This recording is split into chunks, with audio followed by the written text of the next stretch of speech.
Irish counterpart Charles Hockey in Vancouver. It was a high-standard game which saw none of the violence of the knockout matches. The Demons had too much stamina for the Kangaroos, running out winners by 16 points, 19-13-127 to North, 16-15-111.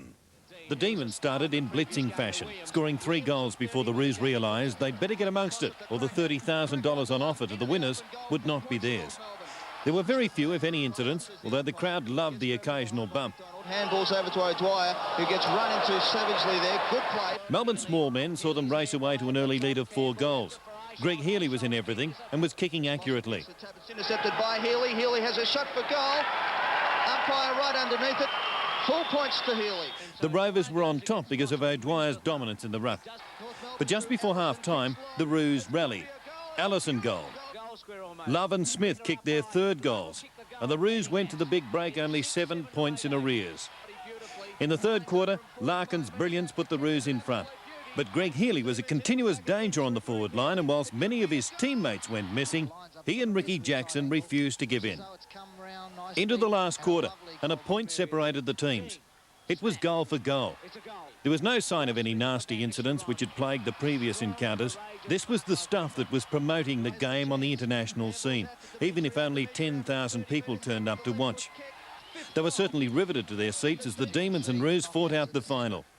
Todd Viney eventually sewed it up for the Demons. He kicked 2 late goals. Viney from half forward, he'll kick a goal. Drop punt, through. North went down fighting, but Melbourne finished their year off with the night premiership, 3rd in the fight for the flag, and world champs in Vancouver. Full credit to our blokes, you know, they just kept plugging and plugging and plugging away and gradually wore North Melbourne down. To win the night grand final and to win this, it's just been an all-round fantastic effort by all the guys. A couple of happy Demons there, and why not? The standard of the game was excellent. Bruce McAvaney now joins us live from Vancouver. And Bruce, it just goes to show that you don't need violence to satisfy our overseas footy followers.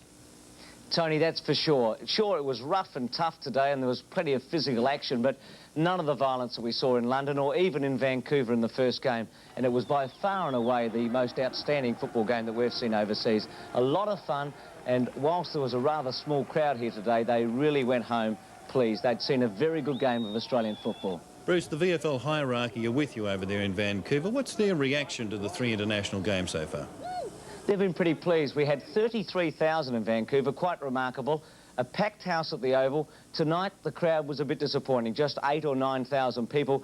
But you must remember that the World Series of Baseball was being shown live on television at the same time. The local football team played last night. There were 34,000 people at BC Place last night. I would say next year, if the final is in Vancouver, after 2 earlier games, we'll get 35,000 or 40,000 people. Ross Oakley was pretty happy, and I'm sure that the series will go on next year, as providing we can find a sponsor. Of course, Tony, the game will be replayed later tonight on 10 for those people that missed it today. And there's another big game coming up, the Australia Bowl from Tokyo. You'll be joining Eddie Maguire in Tokyo from about Wednesday afternoon for that game.